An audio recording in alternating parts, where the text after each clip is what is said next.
के लड़के को दिल दे बैठी स्वीडन की लड़की, फिर से हुई शादी, देखने के लिए उमड़ पड़ी भीड़। शादी के बाद क्या बोली दुल्हन, जिसे सुनकर सब चौंक गए। यूपी के एटा जनपद के एक छोटे से कस्बे आवागढ़ के किसान परिवार में जन्मे 30 साल के पवन कुमार ने स्वीडन की रहने वाली क्रिस्टल रेबर्ग के साथ फेरे लिए और हमेशा हमेशा के लिए एक दूसरे के हो गए।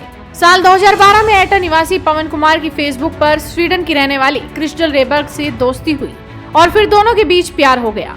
इस दोस्ती और प्यार के बीच में दो देशों की दूरियां कभी भी आड़े नहीं आई।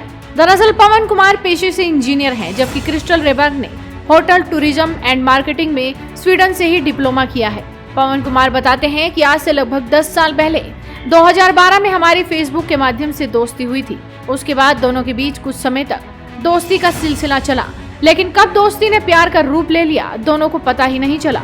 वहीं दोनों के बीच घंटों बातें होने लगी और हालात यहाँ तक पहुँच गए कि दोनों एक दूसरे के साथ जीने मरने की कस्में खाने लगे। इसी बीच 2018 में पवन और क्रिस्टल ने शादी करने का भी फैसला कर लिया, लेकिन शुरुआत में लड़के के घर वाले राजी नहीं थे। वो इस बात को लेकर आशंकित थे कि स्वीडन की रहने वाली ईसाई धर्म की लड़की के साथ शादी कैसे हो पाएगी।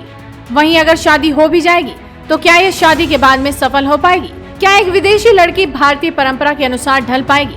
लेकिन पवन कुमार के काफी समझाने बुझाने के बाद उसके घर वाले विदेशी लड़की से शादी करने को तैयार हो गए।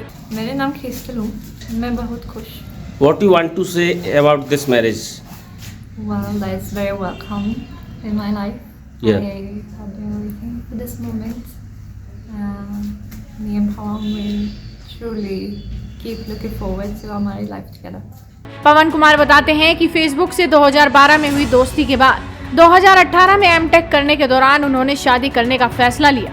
पवन डीआरडीओ की देहरादून में स्थित instrument research and development establishment lab में रिसर्च फेलो के रूप में जुलाई 2020 से सितंबर 2021 तक कार्यरत रहे। वहीं इस समय वो और उनकी पत्नी दोनों ही बेरोजगार हैं। इससे पहले क्रिस्टल स्वीडन के किचन स्टोर में काम करती थी। दोनों की प्लानिंग है कि पहले दोनों जॉब करेंगे और आर्थिक रूप से कुछ मजबूत होने के बाद बिजनेस करेंगे। पवन कहते हैं कि वो शादी के बाद एक अच्छा फ्यूचर बनाना चाहते हैं। वो बताते हैं कि मैं स्वीडन जाकर जॉब करना चाहता हूँ।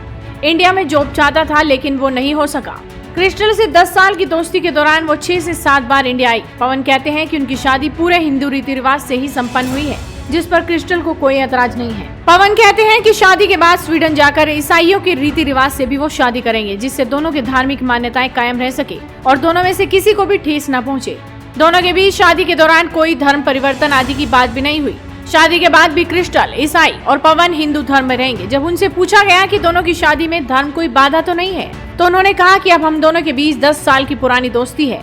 दोनों इतने लंबे समय से एक दूसरे को समझते हैं, इसलिए धर्म हमारे लिए कोई बाधा नहीं, क्योंकि असली धर्म तो मानवता है। कुल मिलाकर एटा के आवागढ़ कस्बे में हुई शादी की आसपास के कई गाँव में खूब चर्चा हो रही है। दूल्हे के पिता गीतम सिंह भी अब इस शादी से खुश हैं और वो कहते हैं कि जिसमें उनके बेटे की खुशी है उसमें वो भी खुश हैं। तो आप इस वीडियो को ज्यादा से ज्यादा शेयर कीजिए और जुड़े रहिए हेडलाइंस उत्तर प्रदेश के साथ।